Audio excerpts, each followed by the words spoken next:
What is going on in our brain when we're asleep? We all need sleep.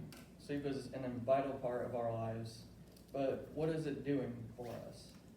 Did you know that the reason you start to lose your memory when you get older is actually because your brain waves don't sync up at the right time when you're asleep? The research that I've found and will share with you today will tell you many more things like that you probably didn't know help with sleep. So today I'll be informing you what our brain does when we sleep, the neuroscience behind sleep, and why we need sleep. With my own interest in this topic of how the brain works and functions, I decided to research this topic to share with you all. We all sleep at some point during the day or over the course of 2 days for those all-nighters that we have to pull. But the main point is we all need sleep to recharge our batteries and rest to be able to function for the next day. I'll start with why we need sleep and how it affects our lives. So for us to completely understand the basics of sleep, we need to start at the beginning. We need to know why we need sleep and what it can do for us. Everyone knows that sleep is good for you and your health, and that it restores your immune system. So sleep can aid in many things like retaining memories and can also help with things like aiding in cancer, depression, and memory-losing drugs, or not drugs, diseases. So a Time magazine article titled, "What exactly is your brain doing when you sleep?" says that the National Institute of Health is currently funding at least half a dozen programs exploring why we need sleep and what it can do for us, as well as the Alzheimer's Association is creating an entire committee to fund research in that field. The National Institute of Neurological Disorders and Strokes says that sleep affects every tissue in our body, and getting a bad night's sleep or not enough sleep can put us at risk for things like diabetes, depression, and high blood pressure. Benjamin Franklin once said, "There will be sleeping enough in the grave." Now you probably have heard that as saying you can sleep when you're dead. That's kind of the common term.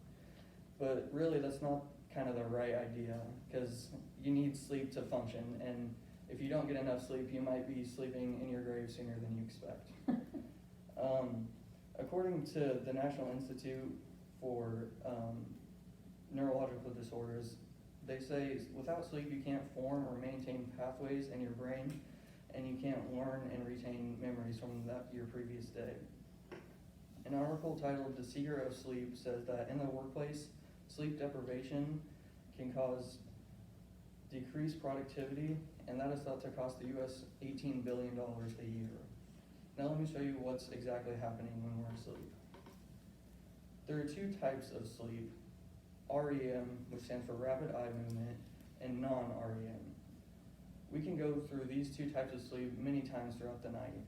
We can cycle through them multiple times. During REM sleep is the dream state of sleep. It's when you're dreaming.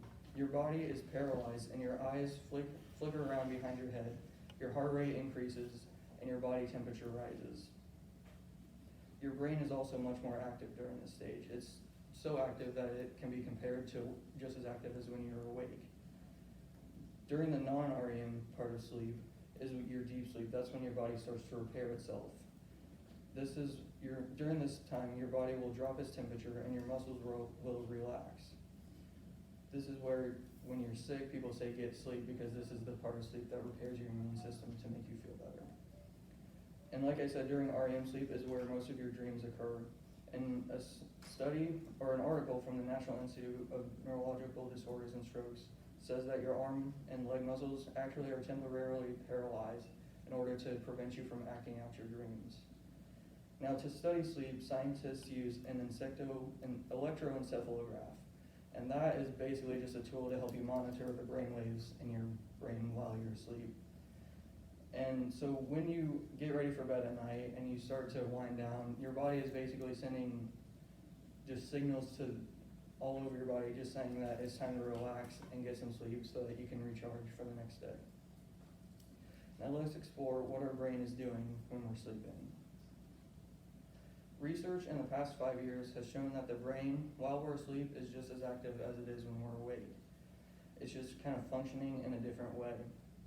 During REM sleep, our brain is extremely active because we're dreaming. The brain gives off similar brainwaves to when we are awake. According to a World Book Online article, sleep occurs about every 90 minutes and can last about 35 to 30 minutes.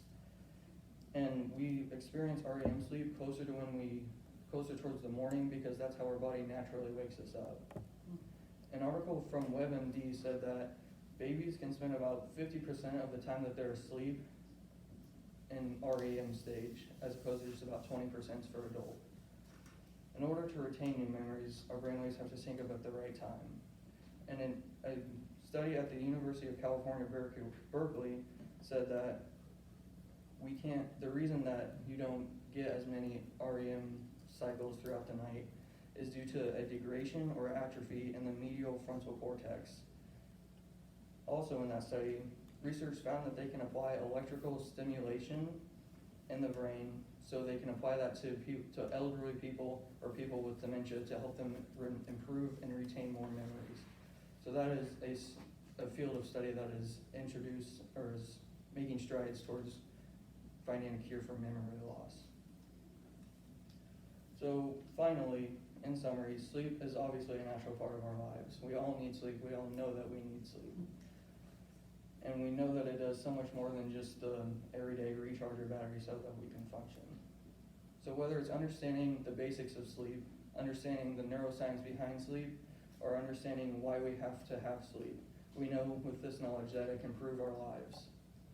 And with this knowledge, we can understand how sleep affects us, and we can improve our everyday lives, as well as improve lives to those affected by diseases like Alzheimer's and dementia.